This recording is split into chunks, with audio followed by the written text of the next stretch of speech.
พื่อตอบโต้ที่อิหร่านยิงเฮลิคอปเตอร์โจมตีแบบอาปาเช่ของสหรัฐตกใกล้กับช่องแคบฮอร์มุซซึ่งนักบินทั้งหมดได้รับการช่วยเหลืออย่างปลอดภัย1 คนลดน้อย100 คนลดมากรวมพลังทั้งชาติไทยไม่ขาดพลังงานจบข่าวชโลธรจัญญาอ่านรับฟังข่าวครั้งต่อไปเวลา 15 นาฬิกาครับ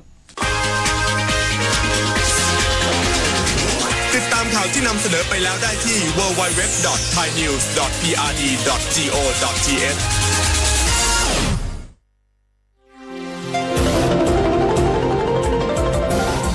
วิทยุแห่งประเทศไทย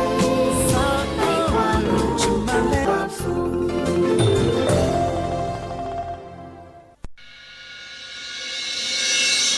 สถานีวิทยุกระจายเสียงแห่งประเทศไทยจังหวัดเชียงใหม่ AM 1476 กิโลเฮิรตซ์สถานีวิทยุภาคภาษาชาติพันธุ์แห่งเดียวในประเทศไทยที่มีความทันสมัยเชื่อถือได้สร้างอัตลักษณ์กลุ่มชาติพันธุ์สู่สากล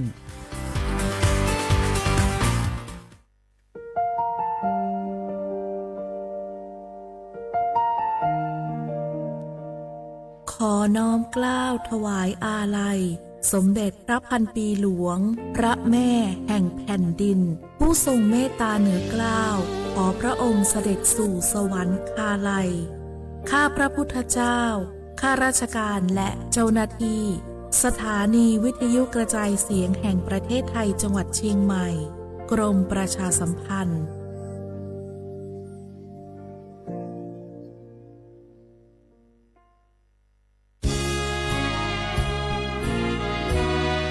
พระบารมีปกเกล้าเพื่อปวงชนชาวไทย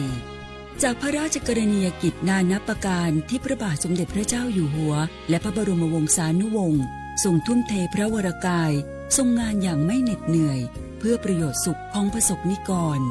จากโครงการหลวงสู่การพัฒนาแหล่งน้ำส่งเสริมการศึกษาและด้านสาธารณสุขที่มุ่งเน้นการพึ่งพาตนเองและการพัฒนาอย่างยั่งยืนทุกย่างพระบาทคือการทรงงานทุกพระราชดำริคือพลังแห่งการพัฒนาเพราะประชาชนคือหัวใจของแผ่นดินร่วมเสริมสร้างความรักในสถาบันหลักของชาติโดยสำนักงานประชาสัมพันธ์ที่ 3 กรมประชาสัมพันธ์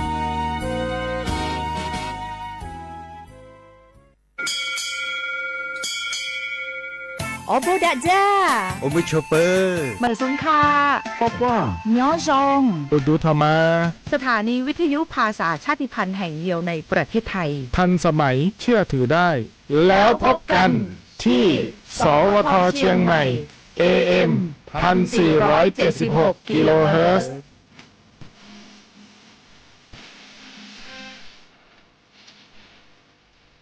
มะเร็งไตวายหลอดเลือดสมองสารพัดโรคค่าใช้จ่ายสูงสิทธิบัตรทองรักษาได้ตามมาตรฐานทางการแพทย์หลักประกันสุขภาพแห่งชาติหลักประกันสุขภาพของคนไทยทุกคนสอบถามเพิ่มเติมสายด่วนสปสช1330ตลอด24ชั่วโมง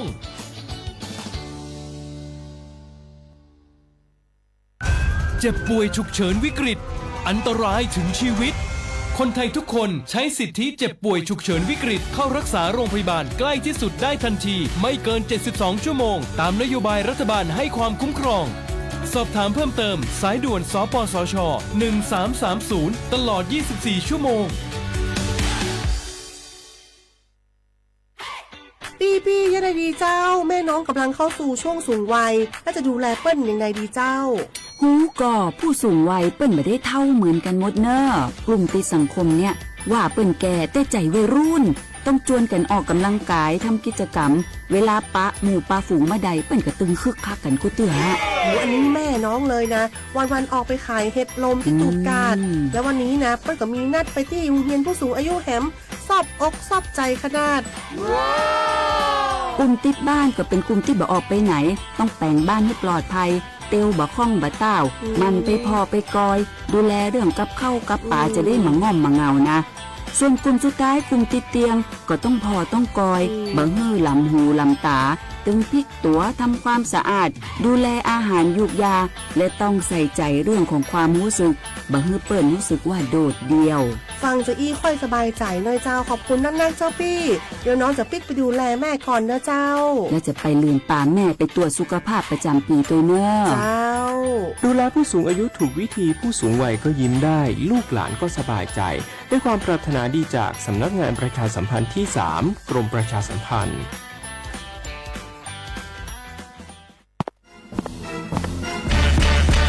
แกลองปะกลิ่นหอมเหมือนขนมหวานที่สำคัญไม่เหม็นเอาเปล่า หยุดเลยนะแก รู้ปะว่าในนั้นน่ะนิโคตินเพียบเลยนะ นิโคตินในบุหรี่ไฟฟ้ามันทำลายสมองส่วนการเรียนรู้นะแก ยิ่งสูบสมาธิยิ่งสั้น ความจำก็แย่ลง แถมยังเสี่ยงเป็นโรคปอดอักเสบเฉียบพลันอีก จริงดิ แต่ควันมันก็ไม่เหม็น แถมไม่มีกลิ่นติดตัวด้วย โอ้ยถึงไม่มีกลิ่นติดตัว แต่สารเคมีโลหะหนักเพียบ สูบแล้วเหนื่อยง่าย ออกกำลังกาย หรือซ้อมเต้นแป๊บเดียวก็หอบและ เสียสุขภาพหมด อย่าให้บุหรี่ไฟฟ้ามาทำลายอนาคตและสุขภาพของคุณ ฉลาดเลือก ฉลาดใช้ชีวิต ไม่ตกเป็นเหยื่อบุหรี่ไฟฟ้า ด้วยความปรารถนาดีจากสำนักงานประชาสัมพันธ์ที่ 3 กรมประชาสัมพันธ์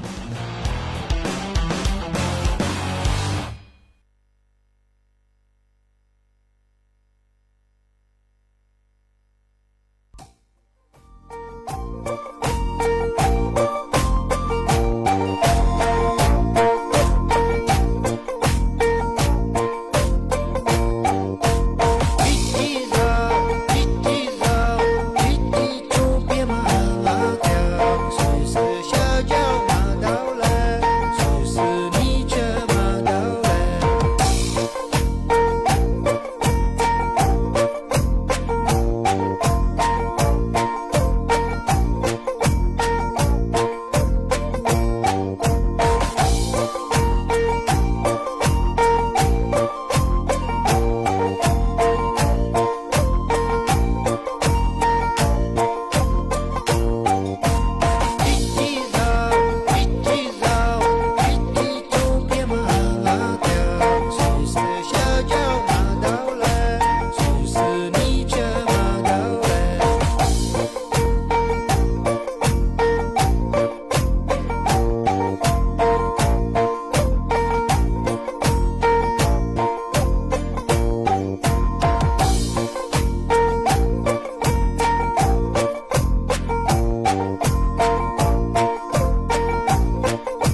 ครับ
แต่สาขวาที่สีจะปรุงมงกว่าจุมากัน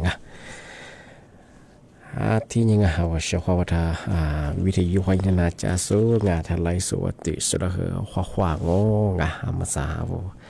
ลิสุงโดดสุดขวาจบไปแล้วเอาลิสุงปากกากงไม่ทาจิ้มหมายสวทเชียงใหม่แบบคือดาวมันก็จะคือสถานีวิทยุกระจายเสียงแห่งประเทศไทยจังหวัดเชียงใหม่ว่าโดยจะแน่ๆก็คือชมโมควานยีจิมโมทีโมลงไม่ยังไงหนีโมควานยีสามโมนาทีเนี่ยควานยีนาเนี่ยสติเนี่ยหรือโดยจะชอบเอาวัฒนวิทยุว่าโดยจะมางมันยังกว่ายี่ระบบยา AM ยี่ครึ่งความถี่ของเบอร์ที่ตุลิยาชีดสิโจว่าโจเนี่ยดูละที่ท้าวระบบไลฟ์สดจงฟิสบุยเพลงว่าเหอสวทเชียงใหม่ AM 1476กิโลเฮิรตซ์แต่มาคือที่นี้ทีเดียวไลฟ์สดยาวที่นี่เชื่อว่านี่มีที่นี้เฮิรตซ์เอาลิสูบางอย่างลิหาหยิจังหวะนี่นั่นเป็นที่ยังแบบโถลายนี่เชื่อว่ายิ่งคนยิ่งโตยิ่งจะโชโคเอาไทยบางแบบโชห้าเสียงยิ่งนั่นเป็นที่ยังแบบหนาสารยิ่งความเชื่อว่าสารแบบหนาเลี้ยวันยิ่งแบบหนาว่ายิ่งที่ยิ่งแบบเอาวันจุดวันหยุดราชการว่าหนาส่วนยิ่งแบบสุดเลยหนาเชื่อว่าที่ยังนั่นแหละที่มาปีมากเลยที่สตาร์จีนชมมากเอาว่าเชื่อว่าปีว่าที่พื้นที่ที่มาได้จะสูงเป็นยังไงมาคือฝาละจามหมดของงานธรรมยากรมอุตุนิยมวิทยาคือถึงมาแจ้งแต่ฝรั่งที่ซื้อยี่ขวายี่ซื้อยี่ยังที่โฉหาคนนั้นว่าเนี่ยมีข้อเนี่ยมีขวายี่คือที่เสนอวันยี่สังเกตญี่ปุ่นยี่ตัวยี่ชุดซื้อกู้โคทำไมพื้นที่ว่ามีความเสี่ยงพื้นที่มาจากสมัยคือมาแต่เนี่ยฝาละจามโมบุรุษยิ่งถึงบางเป็นเนี่ยคือจังหวัดแม่ฮ่องสอนอาทิตย์คือเชียงใหม่เชียงรายอาทิตย์คือพะเยาอาทิตย์คือจังหวัดน่านจังหวัดตราดอาทิตย์คือจังหวัดสุโขทัยอาทิตย์คือจังหวัดอุตรดิตถ์อาทิตย์คือจังหวัดพิษณุโลกที่นี่จังหวัดพิชรบูรณ์จังหวัดเลยจังหวัดหนองบัวลำพูหนองคายบึงกาฬที่นี่คือจังหวัดอุดรธานีจังหวัดสกลนครที่นี่คือจังหวัดนครพนมจันทบุรีจังหวัดตรังที่นี่คือจังหวัดกาญจนบุรีจังหวัดระนองที่นี่คือจังหวัดพังงาสุดท้ายก็คือที่ภูเก็ตทำไมก็ไม่ยังว่าถ้าจะสมัยคือมาคือฝาละปังที่ซื้อยี่ห้อยี่คือซื้อยี่ซื้อชงมือหาคือเลี้ยงมือหาคือพเลี้ยงไม่ยังอาจจะจามังที่นี่เราปัจจุบันได้จะสบคือมือหาลิสลางไม่ยังจะกูจะบ่คืออาจจะคือมียังว่ายี่ชุดจะมาเมื่อบ่คือว่าลูกคือจะสุลูกกูสุคือที่นี่ฝาละจามไม่ใช่ที่นี่คือว่าอยู่บัจจุบันไม่ยังมาคือที่นี่จามฝาละปีว่ามือหาคือพเลี้ยงไม่ยังนว่าจะขวานี่ว่าจะขยันนอซาสึจะยาลามังมือหาเรียบงอบัดวายมังเธอก็ลานี่สัญญาคนนั้นนอวลิสุจัดนอลิหลวงบ้างอำเภอเชียงดาวบ้างกูถึงยังมือหาลีงบเฮซาสึวันนั้นว่าจะขยันเรื่องอะไรสิละเชที่เป็นหลักสูตรเฮียกว่าอย่างเฮียแต่มาเชื่อมาเฮงแล้วบัดเชวายอยู่ไงบ้างเฮียเตี้ยยังเบียก็ชงที่บ้านก็ไม่ยังชงมาคือมาหันลิซาบวันเดียวว่าอยู่ชิดเตียว่าลิชิดเตียจะสูงมาคือเตี้ยจำมองฟ้าราชกงานจะเปี่ยวความมาก็พลิบเฮงที่ไม่ใช่กิเลสเฮอันตรายงที่นี่เที่ยวอาจจะลุกคุยเคยมีจะสูงเปี่ยวความมานี่สาลีนี่พันลีงปัญญาจะขึ้นมีสิ่งนั้นว่าอยู่ความยิ่งใหญ่ละที่นี่ที่จะกุศลบ้าอาจจะเจอเฮง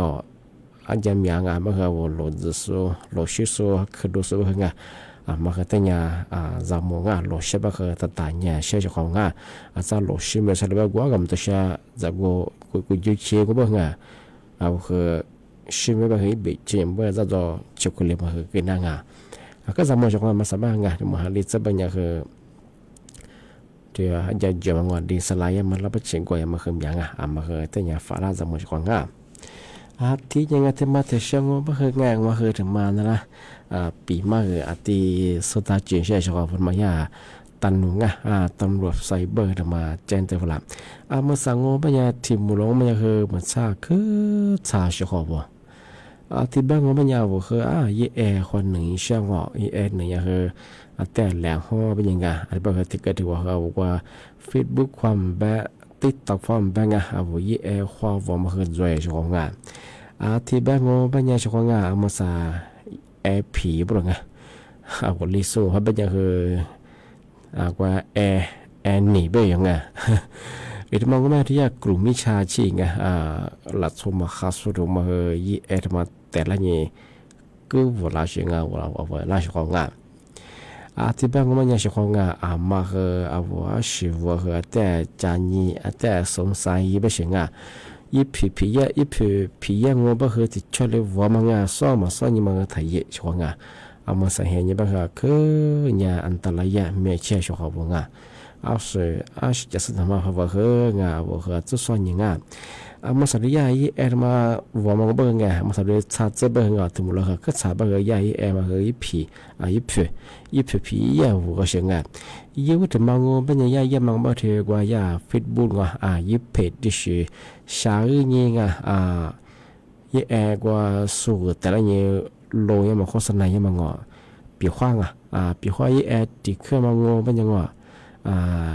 ทีมึงวิทยุไม่ยังเคยเป็นยังหัวตัวที่ดีว่ามาด้วยช่วงไงสักว่าแต่มาบ่คือว่าทีมึงเหตุวิทยุบ่คือไงว่าจะใช้ยังว่ายังมังทีมึงเหตุวิทยุบ่คือเป็นยังละเหตุซะที่เข้ามาด้วยช่วงไงที่ชีพมองไม่ใช่ชาวงานมาก็แต่ใจยังไม่ใช่ไงแต่ก็บอกโอ้ยผียังไม่เคยงานฟุตบอลโดนสาวซ้อนว่าทางวันพวกอ้วมังว่าสุดท้ายไปเดี๋ยวฟุตบอลอ้วไปงอจะซื้อมาว่ามาคือขึ้นยาชาวงานนี่มาถึงมองไม่ยันนึกว่าโซยาไลฟ์โซยาว่าดงงานว่าเวลาถ้าพลังยี่วัวไม่ยังที่เชื่อมีงานมาคือจำมงว่ายี่แชทความแบบโทรศัพท์คนแดงว่ายี่ข้อความSS กว่ายี่เลี้ยงตัดสุฟลังมาคือคือผีเป็นยังไงบริษัทกูมาทำเป็นยังไงทางยี่ดีเนี่ยคือมีรับสียี่งมีวัวไปเชียว่าที่เดียสุฟลังมาคือเนี่ยมาคือทางยี่ดีจังหวะทำมากลุ่มมิชาชีพว่างนี่มาถึงสามารถทำมางอเป็นยังไงยี่ทำมาคือตัวเนี่ยคือยี่ผิวคือผียังที่ไปเห็นได้แบบละใช่ไหมยี่ทำมางอเป็นยังยี่ผียังพูดดูเนี่ยคือว่าก็หลายสมัยมาทายจำนายได้เป็นยังไงบางยี่ฟุตบอลลีดูมันจะยี่ทะเลวัวสิอันนี้บางอย่างตัวเขาต่อเป็นยังไงยี่ผิวผีเป็นยังไงว่าพวกเขาที่เลี้ยงชุดละมาคือตัวชอบว่าที่เป็นยังไงมาคือเนี่ยจำมงมาใส่เห็นยี่เป็นอะไรอย่างพวกเขาคือจิ๋วกว้างเวลาคือจำมงที่ถึงมางงเป็นยังฟุตบอลโอ้จะมางงเป็นยังไงปีกว่าพวกพออ้วงเป็นยังคือบัญชีธนาคารยังที่ว่าเราช่วยเป็นไงบุคคลเป็นยังคือที่เนี่ยจ่ายเนี่ยจำมงปีกว่าสวยพอวัวสูงบ้างสูบริษัทมองก็ไม่คือว่าบัญชียังคือสูที่เราช่วยมีว่าส่วนตัวบุคคลที่ชิมมาอยู่ว่าบริษัทยี่บัญชียังไงปีกว่าโนว่าบริษัทแต่ว่าที่บริษัทที่ใช้พอวันยังบ่ห้องบริษัทเนี่ยคือบัญชีเนี่ยคือบริษัทบัญชีต่างปีกว่านั้นถ้าบัญชีเนี่ยที่ส่วนบุคคลเนี่ยคือบัญชีบุคคลเนี่ยคือแต่ยังไม่ใช่มาคือแต่ใจเนี่ยชงที่บ้านผมยังชงปีกว่านู้พาวช่างเป็นยังคือว่ายี่ลาวยี่คือขวัญตัวนี้ขวัญฟูยิงถ้าว่าเขาที่ระบบออนไลน์เขาอยู่ว่ามาคือยังไม่ใช่ว่ามันได้แบบวุ่นได้ชงก็คือแต่เนี่ยใจนี้ไม่ใช่ยี่ผีแต่พวกมันคือว่ามันเลยถ่ายยี่ผีมันที่มาคือว่าเราคือลำมันมาคือสุกับตัวนี้ที่เนี่ยคือว่าชิดมาว่าคือเนี่ยคือว่าบ่เขาสัตว์มองว่ามันจะมาถ่ายยิงแต่กับกูนี่แต่กับเชี่ยมาเลยสิงเป็นยังไงผีมาเชื่อพูดมาคือแต่ใจนี้ชงมาคือมาปีมาที่นี่จันตัวยังไม่ยากคือตันคือป้าเชฟเราที่นี่ก็แต่ยี่ไม่ใช่เป็นยังไงมาคือที่เกิดยี่ไม่ใช่แต่คือแต่สมองที่เนี่ยทำมาแต่ช่างเป็นยังไงมาคือว่าชิมคืออะไรอย่างตัวปีมาปากกาเจ้าชงละงานที่ว่าเมื่อหาลิจะแบบว่าไม่ชีตัวพัง อามาสัญญากรมควบคุมโรคไงอาทิตย์คือกระทรวงสาธารณสุขจะมาแจ้งที่ฝรั่งอ่ะเอาเฉพาะงานมาคือจะมองอ่ะที่ว่าไม่ชื่อ或者说ไงไม่ชื่อแต่ปุ๊บมันจะคือจ่าดำมันงานเฉพาะงานไม่ชื่อจะคือจ่ามันดำมันจอว่ายึดดูจะมาจองานนี่แนวทายายึดขัดมาบอกงานจอโซนจังหวัดสุโขทัยได้ปุ๊บไงนี่ยากษา我觉得那时候我说我觉得没啥说ไงยาคือไม่ชื่อมาคือแต่เมียเขาไปคือจ่าหน้าเขาเป็นยังไงแต่ละนี้ชาจะไปคือที่ถั่วจะไปคือเมื่อวันว่าเพปิเรื่องงานมันยังคือมาเชื่อกันใช่ไหมด้วยว่ายิ่งดูมันถึงมา做สิ่งไงแต่ว่า会有火这边ว่าสุขบอกเขายิ่งในสื่อการว่าที่เลยรักษาอย่างสิ่งไงที่แบบว่าคือมาสักตัวที่ปากกาอย่างอ่ะชอบว่ามาคือจะมองที่ว่าไม่ชื่อ或者说ไม่ชื่อแต่ปุ๊บมันยังคือ咱们那个根本马上我们那个话说说了人啊，呀出门呀，这里不行哎，他们和也不和ความเชื่อเนี่ยคือที่เนี่ยผิด也不行哎，他不讲我这么เนี่ยคือ没什么我当年不改讲我，也不话不路ไม่ชัวร์พอจังว่ามันยังไงบุรุษคือไม่ชัวร์พอจังว่าไม่ชัวร์ก็มาคือว่าชัวร์จันหน้าเป็นที่ดีเยอะสิ่งไงไอ้บ้าคือว่าที่เราจังมันก็จะสิ่งไงเพราะอย่าเนี่ยสมมติมีความเชื่อว่าอย่างกุลิเจียบหรือไงที่ถึงบางว่ามันยังว่าที่ว่าอันนี้อินแบบอันงามแบบไงว่าอันยังไงที่มีจิตมันจังว่าบ้าคือมาสิบ้าคือว่าเราชัวร์ที่เราจันหน้าเป็นที่เราอย่าที่เราเยอะสิ่งไงทำไมมันง่ายจังว่ามาคือที่เราตัวนี้ยังงัวห้าเป็นยังคือที่เราเชื่อใจมาคือที่ยังมาคืออันตรายจังว่าที่ยังคือที่ยังกรมควบคุมโรคคือไงถึงเตอฝรั่งว่ามาซึ่งเป็นยังคือว่ามาซึ่งสุดแล้วที่เรากันนั่นนี่งัวที่เราเชื่อใจจ้ามาซึ่งทำไมแต่ไม่ได้แบบคือแต่ละนี่เชื่อใจเนี่ยสุดแต่ว่าบิวกิจามาที่ยังทำไมคือจ้าว่ายึดตัวคือวันยังไม่เฮงว่าเมื่อเราโทรที่เฉลี่ยมาเกินนั่งยังเคยเจนเต็มละมาคือไม่เชื่อว่าจะไม่เฮงแต่จะมาช่วยงานกับตัวเองที่เป็นยังช่วยงานมาสถานะคือบอกว่าที่ว่าเกินนั่งว่าช่วยท่าวิธียกความน่าจะสู้งานหลายส่วนที่สุดคือว่างงานมาสั่งว่าคือบางพื้นที่ยังคือมือหาลิจช่วยงานแบบว่าสมมติจะสู้งานว่าคือดูสมมติคืองานมาก็เดี๋ยวมาดูแลสุขภาพยังไงมือหาโถจ้ามือหาโถเสร็จแล้วคือนั่นแหละคืองอมาเปียกชิ้นจ้างมือหาโถเสร็จแล้วคือยังไงจ้าแต่ก็ต้องคือว่าเราโซ่เนี่ยสุขภาพงอชิ้นไหนมาชิ้นเราคงงามมือหาแต่โถแบบคือกูดูนางอจ้ามือหาโถเสร็จแล้วคือมันน่าโซ่โจงมันมาชิ้นเราคงแบบคือบ้านเราไม่ยังคือมาหาโถมาคือข้างแบบคือมากดมากว่าชิ้นดูแลสุขภาพอย่างของงาม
我这王八瓜是飘落飘进思念，无话微微之光。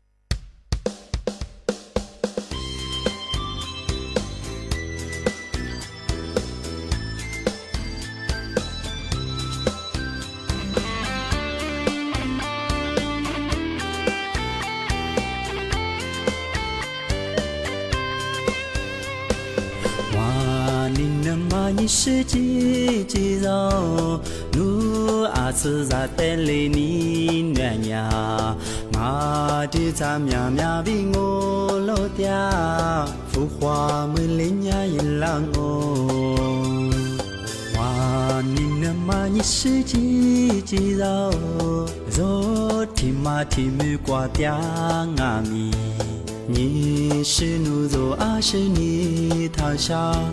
浮华没人家一浪哦，我这王八瓜是飘落飘进思念，浮华微微只光我一浪哦。阿次在带你呀，你妈是死我老天，浮华没两呀，你让我你在一浪哦。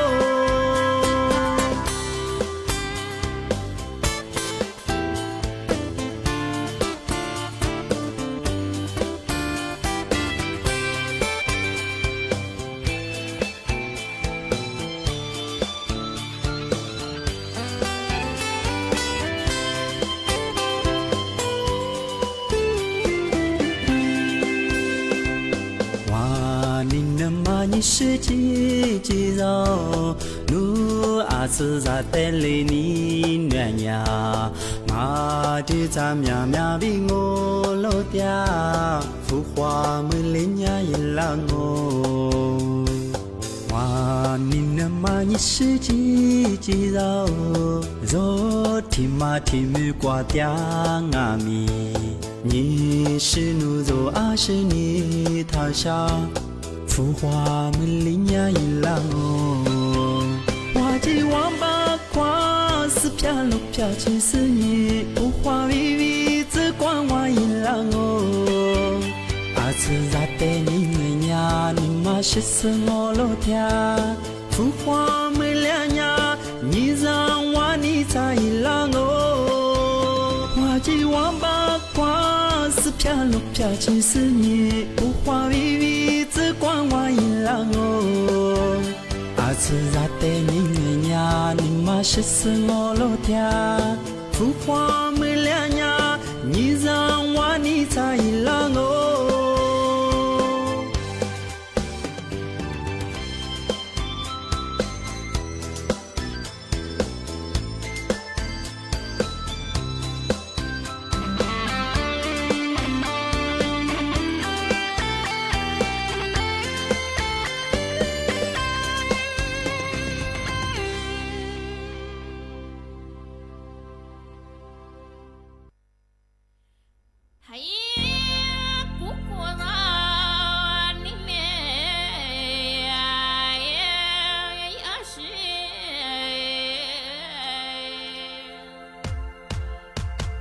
Saha magudu laule, li halu hanyu laule, ami ashe xia yango, fuwo du zhi laule, yawu shi zhi laule, ami wa paku nana du zaule, masya nana gu zole, ami wa paku nana du zaneo, masya nana gu zuneo, 只是皮么头个呗，个把都插住个呗，提不提做不得了，你不啥做家手了，啊和啊里不得，个有把路家手，咦，你说啊，mi我不得哈不罗马头，也是哈多了马头，是多么子嘎啦嘞，我罗么来的老嘞，啊mi我是多他多我马中嘞，我罗他多马呀嘞。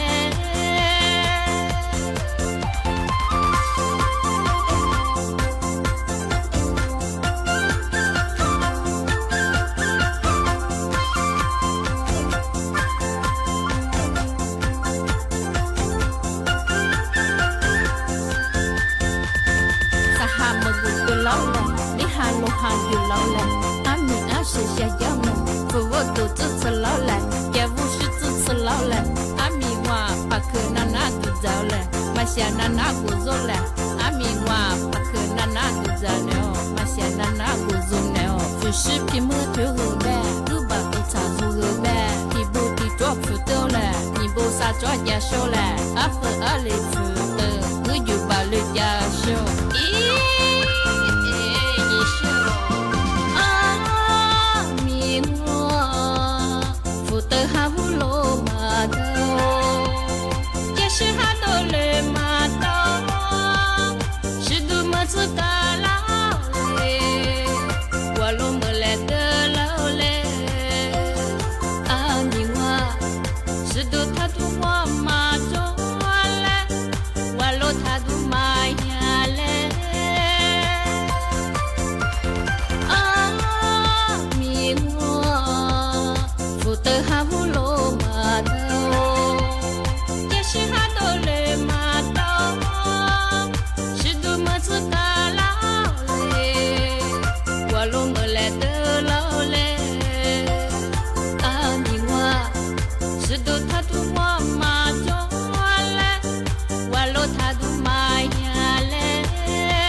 Arti nga thì mà để sẽ na thì mà bị mà arti seta chuyện sẽ cho không nga. Vì thế mà ngô bên nhà avo giá mà nga mà cái tay giá mà cho không nga. Cho avo menu nga avo phiếu mi qua ít giờ. Thế cứ mà mi mà sẽ giá ngô bên nhà nga giá salon ngô bên nhà avo mẹ sử mà chửi lại mà thì lấy kiến na bữa ngày. Qua avo tam bỏ em nga. Thì bang ngô mình nhà thì mà ngoài vị trí mà mấy cái avo giá mua mà ngà thì như avo giá như thì cái là mà ngô ngà yêu thì mà ngô bây giờ thì mà cái nhàมีความเสี่ยงอ่ะมีเจ็บไปสิ่งไงเอาภาษาอย่างว่าว่าไปดิมีไปเหตุแบบว่าไงที่ปูนางอ่ะอีทำมาเจที่ว่าเสียจืกู้เต้ไงว่าเสียจืมันคือแปดจังมั้งอีทำมาเอาที่เรียนจากสมัยคือ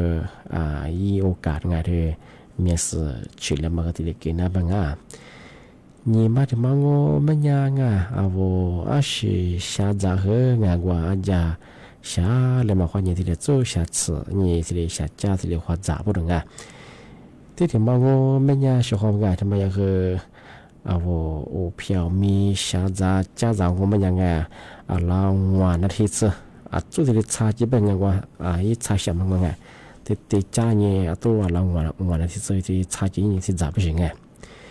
นี่มาที่มังโง่เป็นยังไงเอาปีขวานโนขวาตะปูมังไงโนวุตละโง่เป็นยังว่าจุดชาสื่อยังว่าตู้แช่ว่าไงตู้อีคนได้ยี่จุดที่เรียนแช่ได้ไปสิไงแล้วบางวันที่เดี๋ยวความที่เรียนชาจะนั่งว่าวิสุมาก็ต้องมาจ้านี่ที่เฮียแบบชุนยองแบบตัวจ้าอย่างคือมาขังมาจ้าว่าคนที่กูมีคือชินน้ำมังว่าจังหวัดติเชียงมาเกินน่าเชื่องาดมาคือไทยว่ามาถึงมังเป็นยังไงว่ามาเคยก็ยังแก่กันช่วงไงว่าเพียวมีแบบความเป็นไงว่ากัดกันมีพอดีโอ้เป็นยังไงมาว่าก็จะว่ายี่ล้าคือไงแต่กับตัวยังไงอะไรที่ละมาแต่ก็มาชาชิงโอเป็นยังไงว่าสุขภาพยังไงแต่ก็มาสะอาดยังเป็นไงมาสื่อสารยังคือถาวรว่ายี่ล้าคือแต่ก็จะจวงไงสะอาดยังมาตรงตัวยังมาคือสะอาดยังเป็นไงว่าที่ฟูไม่ใช่ไงเอายี่ล้ามาคือมีส่วนแยกช่วงไงปีขวานโนยี่วัวส่วนที่ก็มาสื่อสารเป็นไงว่าตัวแบบตัวชาตัวแบบตัวชางว่าก็จะคือมาสื่อสารเป็นไงเอาไว้จะสู้ว่าตัววัวแต่นี่จะความใจเป็นจ้าที่มาคือมีโอกาสที่เชื่อยังมังที่เล็กกินได้ที่แบบเขาพอหวังไป วันยี่ล้าไงยี่วัวโซย่าสุดที่สื่อเช้ามันเป็นยังไงสะอาดยังเป็นยังไงที่ฟูงทำไมคือย่างหวานพิธีที่บ้านเป็นยังไงจ่าที่บ้านมันคือยี่จิมแบงมามีมันคือเด็กก็ถัดจ่าบุรุษจ่าสลังว่ามันยังคือบ่ห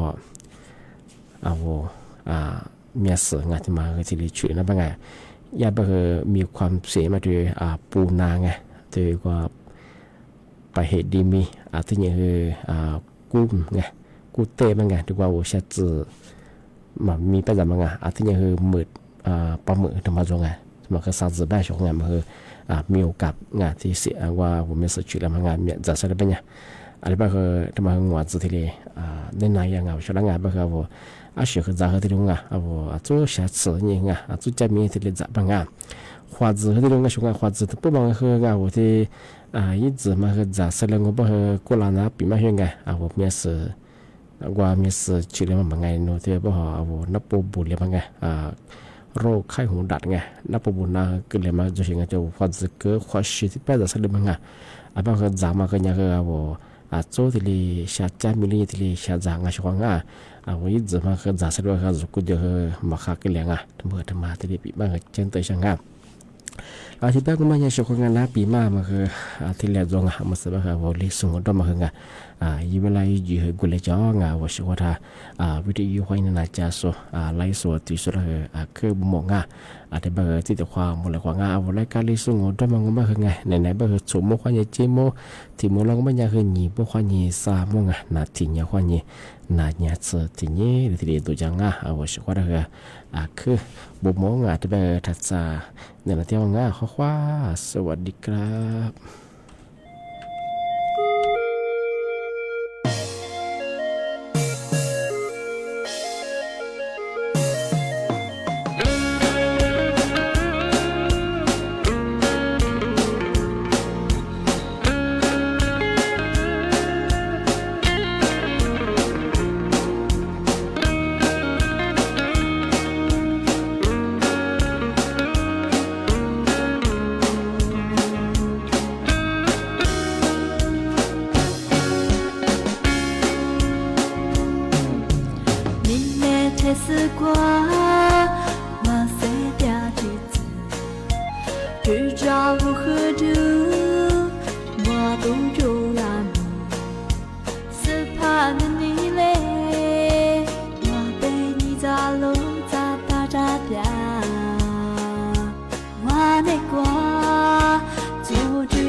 和你，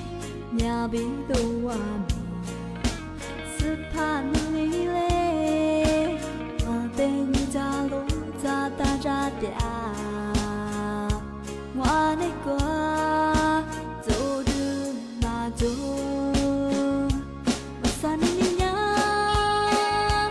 我这是瓜呗。